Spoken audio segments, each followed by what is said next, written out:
The first Martian marathon, presented by Science at NASA.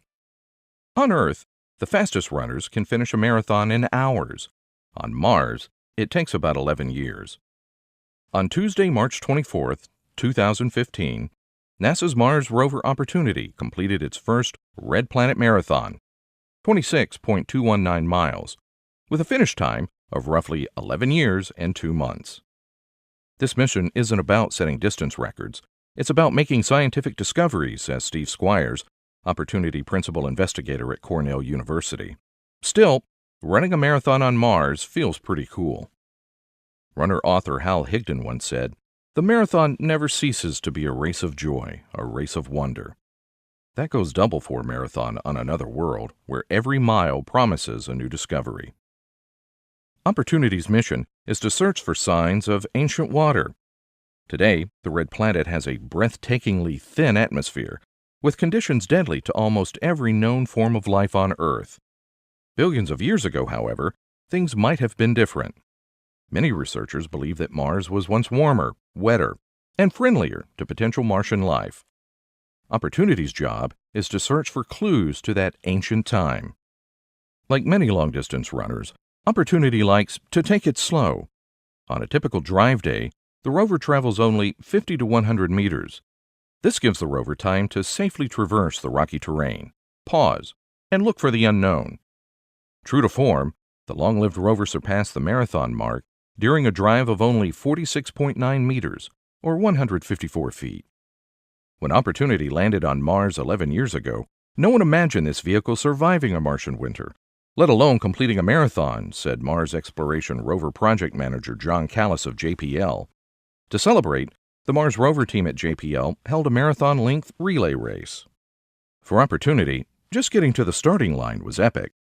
This particular marathoner had to fly about 283 million miles across space before being unceremoniously drop-bounced on the Martian surface in 2004, recalls Ray Arvidson, a member of the Opportunity science team from Washington University. Opportunity first uncovered signs of water in deposits near the landing site in Eagle Crater. There were rocks that seemed to have formed in an ancient shallow lake, albeit too acidic for life. Next, mission planners set their sights on Endeavour Crater, an enormous pit 14 miles wide and hundreds of meters deep. Endeavour's depth would offer a look farther back into the history of Mars, to a time when the water was possibly less acidic. The marathon route, crossing Mars' Meridiani Plain to Endeavour, was a daring trek, with no aid stations anywhere. Raging dust storms reduced the rover's solar power so much that Opportunity almost entered the sleep of death. Soft, sandy, wind-blown ripples trapped the rover's wheels, and there was an injury, a failure in Opportunity's right front steering actuator, which made running forward tricky. Ever resourceful, the rover ran part of its race backwards. When the marathoner reached Endeavour Crater in August 2011, things got interesting. Endeavour is surrounded by fractured sedimentary rock, and the cracks are filled with gypsum, says Arvidson.